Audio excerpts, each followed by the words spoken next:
ये है Zika virus. Dengue की तरह इस बीमारी की वजह भी एक खास प्रकार का मच्छर ही है और इस वायरस से दिमागी बीमारी होने का खतरा बढ़ जाता है। यूपी में कहां जीका वायरस ने अपने पांव पसारने शुरू कर दिए हैं और इस वायरस ने अब तक कितने लोगों को अपनी चपेट में ले लिया है, कानपुर से न्यूज नेशन संवाददाता अमित सिंह की एक्सक्लूसिव रिपोर्ट देखिए।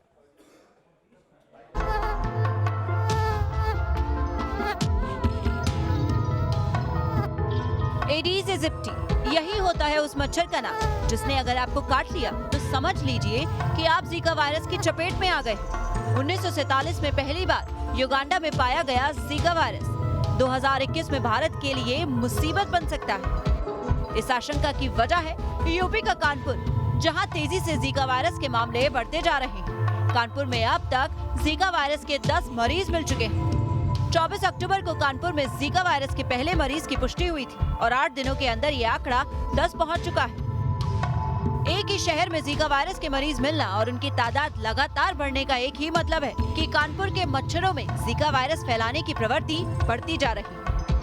कानपुर में जीका वायरस मिलने के बाद जो स्वास्थ्य विभाग और जिला प्रशासन है उसके लिए ये वायरस कहीं ना कहीं जीका जंजाल बन गया है, क्योंकि लगातार करीब 10 दिन बीत चुके हैं पहला केस आने के बाद और अभी तक स्वास्थ्य महकमे को इस बात की जानकारी नहीं मिल सकी है कि आखिर जीका वायरस का सोर्स क्या है। क्योंकि चकेरी और उसके आसपास के करीब 10 ऐसे मोहल्ले हैं जहाँ पर लगातार केस आए और अभी तक 10 केस सामने आ चुके हैं, जिसमें से 4 एयरफोर्स कर्मी हैं और 6 सिविलियन हैं। लेकिन बावजूद उसके आखिर इस जीका वायरस का सोर्स क्या है, इस सोर्स को लेकर अभी कोई जानकारी नहीं मिल सकी। जीका वायरस के मामले भले ही अब तक 10 ही हो, लेकिन ये वायरस खतरनाक भी साबित हो सकता है। सबसे पहले समझिए क्या होता है वो लक्षण जो इंसान के अंदर जीका वायरस की पुष्टि करते हैं। जीका वायरस का शुरुआती लक्षण बुखार ही होता है, लेकिन जैसे जैसे वायरस शरीर को अपनी चपेट में लेता है तो शरीर के अलग अलग अंगों में दर्द शुरू हो जाता है और बदन में दाने पड़ने लगते हैं। कई लोगों में जीका के मामूली लक्षण ही मिलते हैं, जिसकी वजह से इसकी पहचान और वक्त से इलाज कराना मुश्किल हो जाता है। कोई गंभीर इसके लक्षण नहीं होते हैं। 80% तो मरीजों को पता ही नहीं चलता कि हमें कोई बीमारी हुई है, और जो बचे हुए हैं उनमें भी बहुत सामान्य लक्षण होते हैं। बुखार अपने आप ठीक हो जाता है, बुखार होता है, चकत्ते पड़ जाते हैं, जोड़ों में दर्द होता है।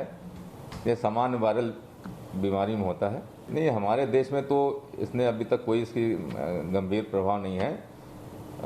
बाहरी देशों में गर्भवती महिलाओं में इसका असर देखा गया है, घर में पल रहे बच्चे के लिए, लेकिन अपने देश में अभी तक ऐसी कोई जानकारी है नहीं। इस वायरस के लक्षण डेंगू जैसे ही होते हैं, पर असर काफी खतरनाक साबित हो सकता है। जीका वायरस के संक्रमण में डेथ रेट कम होता है, लेकिन अगर किसी प्रेग्नेंट महिला को जीका वायरस हो जाए तो होने वाले बच्चे में दिमागी बीमारियां होने की आशंका बढ़ जाती है। कई मामलों में मरीज को गुलियन-बेरी सिंड्रोम भी हो जाता है, जिसकी मृत्यु दर 8% तक होती है। साल 2015 और 2016 में जीका वायरस के दुनिया भर में 5 लाख मामले सामने आए थे, जिनमें से 3700 बच्चे थे। यानी जीका वायरस बच्चों को भी अपना शिकार बना सकता है। योगी सरकार ये समझ चुकी है कि किसी भी वक्त वायरस का विस्फोट हो सकता है। इसी वजह से शहर में एंटी लार्वा फॉगिंग शुरू कर दी गई है, ताकि मच्छरों की ब्रीडिंग ना हो पाए। साथ ही सीधे लखनऊ से जीका वायरस के मामले पर निगरानी रखी जा रही है, क्योंकि अगर जीका के मच्छर को काबू नहीं किया गया तो ये डेंगू जैसी ही एक और मुसीबत बन जाएगा। कानपुर से अमित सिंह के साथ टीम न्यूज नेशन।